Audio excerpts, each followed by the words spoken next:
Prima emetteva più fatture con un solo numero progressivo, poi sceglieva quella con l'importo più basso e la registrava, le altre finivano nel cestino. Un meccanismo semplice, quello venuto alla luce grazie all'operazione Ghiaia d'Oro della finanza di Castelfranco, che ha permesso di scoprire un meccanismo collaudato servito a sottrarre alla tassazione 3 milioni e mezzo di euro e a non versare 800.000 euro di IVA.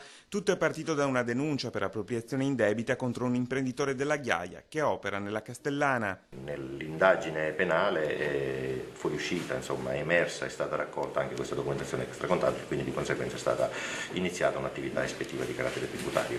Sono stati i finanziari, trovando i documenti annotati a penna, a notare la differenza tra la contabilità presentata al commercialista e quella occultata e a scoprire che il saldo veniva indicato con la parola nero. Idem nelle altre annualità, in questo caso non c'è la dicitura nero ma semplicemente una N. A finire nelle mani delle fiamme gialle documenti che hanno permesso di scoprire che il meccanismo era in funzione da tempo, nonostante si tratti di esercizi per i quali non è più possibile procedere. La documentazione che siamo riusciti a reperire in sede di ispezione è dal 1999, ma effettivamente oggetto dell'interesse della nostra attività è dal 2003. Determinante la collaborazione con i clienti dell'imprenditore che hanno inviato la corrispondenza avuta con l'azienda ed hanno presentato le fatture, diverse delle quali appunto avevano lo stesso numero progressivo. Sono stati inviati oltre 100 questionari che ci hanno permesso di ricostruire effettivamente la contabilità del soggetto. Per l'imprenditore è scattata la denuncia alla Procura della Repubblica con l'accusa di occultamento dei documenti contabili e di dichiarazione infedele.